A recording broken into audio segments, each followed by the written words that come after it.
Today is Tuesday, November 4th, 2025, and while it might feel like a quiet day in American politics, it is anything but. These off-cycle elections, often overlooked, are crucial indicators of the nation's political direction. They serve as a snapshot of voter sentiment between major national contests.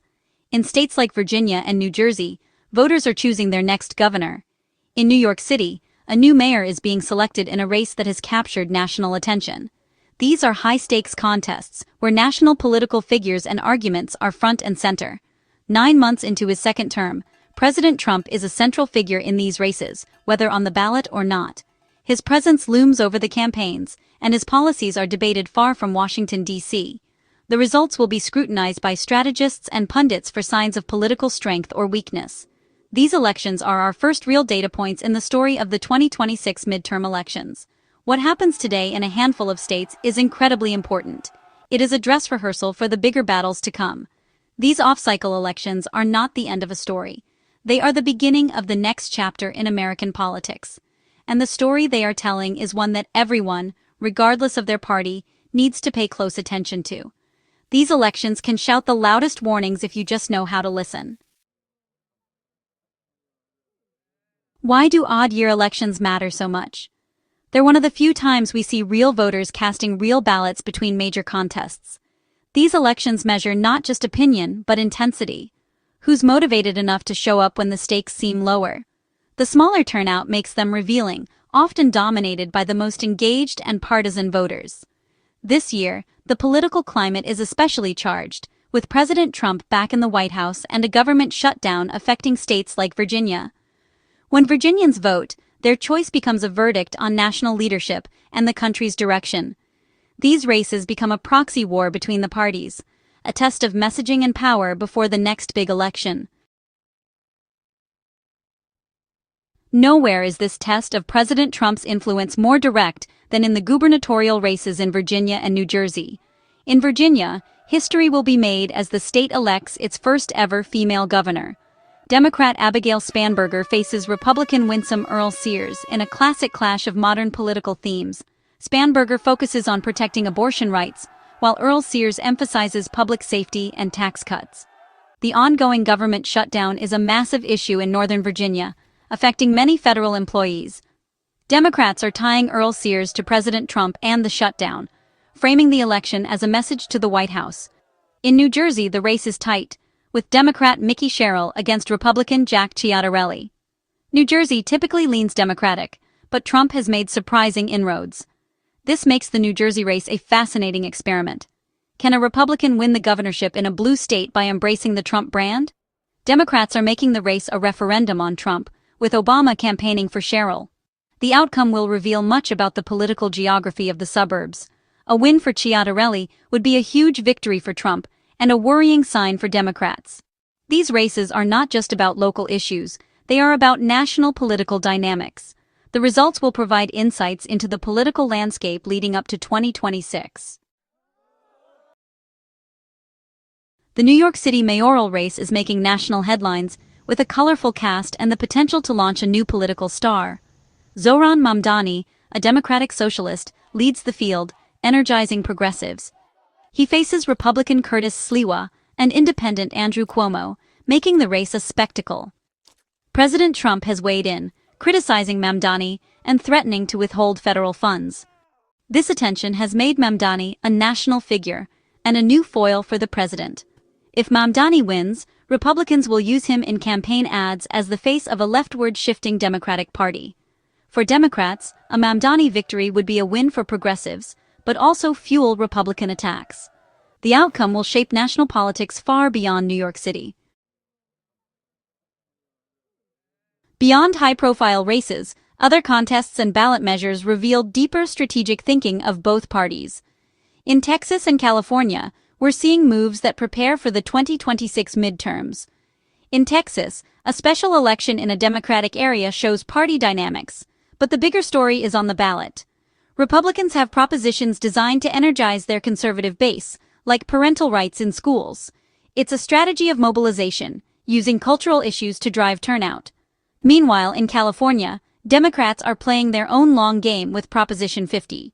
If it passes, It would allow redrawing congressional districts to flip Republican-held seats. Governor Gavin Newsom leads the charge, framing it as a pushback against Republican tactics. An enormous amount of money has been poured into the campaign. If successful, it could give Democrats a head start in the battle for the House in 2026. It's a raw exercise of political power in a state where Democrats have it. Together, events in Texas and California show both parties are shaping the battlefield for future elections. They're actively trying to change the rules of the game. These measures are about more than winning today. They're about shaping tomorrow's political landscape. The stakes are high, and the strategies are bold. To understand today's elections, we must consider President Trump's current standing with the American people. A new CNN poll shows his approval rating at a low 37%. The ongoing government shutdown, tying the record for the longest in history, is a major factor. This low approval rating puts Trump in a defensive position. He has openly expressed anxiety about the 2026 midterms. A president with such low approval is an anchor for his party. Candidates must decide whether to embrace him or distance themselves. This is the central dilemma for the Republican Party. The White House is aware of this problem, which is why Trump is invested in these races. A Republican victory would allow him to claim his popularity is stronger than polls suggest. A loss would confirm the polls and signal electoral consequences. The results will influence the narrative and strategy for the next 2 years. These elections are a critical test of Trump's influence. The stakes are high, and the outcomes will shape the political landscape. The results will provide insights into the future of American politics. In this political environment, the name Trump is a double-edged sword for both parties. Democrats are running against Trump, using his low approval ratings and the government shutdown as motivators. They are nationalizing local races, turning them into a referendum on the president. Former President Obama has been a key surrogate, criticizing the Trump administration. Democrats hope to recreate past successes by making the election about Trump.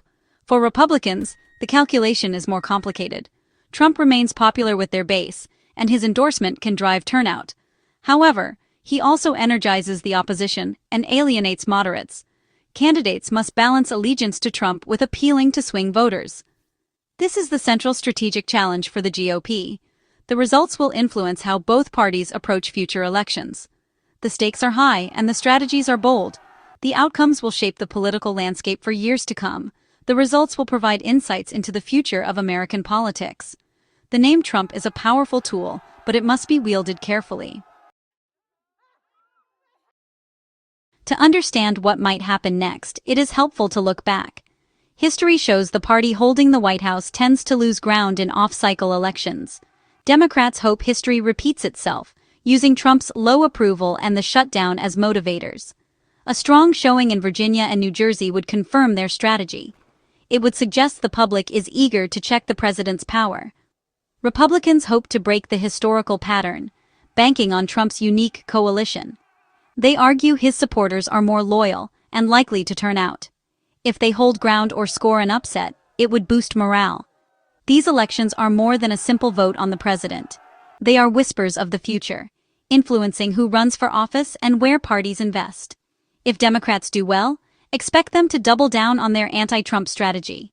If Republicans surprise, it will embolden the Trump wing. The future is not yet written, but tonight's results will provide the first draft. The stakes are high, and the outcomes will shape the political landscape. The results will provide insights into the future of American politics. As the polls close and results trickle in, what should you watch for? It's not just about winners and losers. The final margin in the Virginia and New Jersey governors' races is crucial.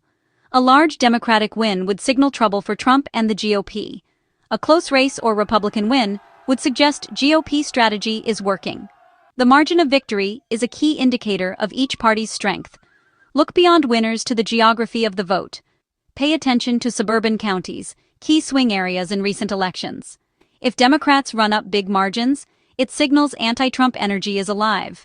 If Republicans cut into those margins, it suggests a resonating message. Finally, watch the narrative that emerges tomorrow. Politics is about storytelling, and both parties will spin results in their favor. Listen to party leaders and how they explain the results. The story they tell will reveal their strategy for the next 2 years. Tonight is a critical midterm test, setting the stage for future battles. The results will provide insights into the future of American politics.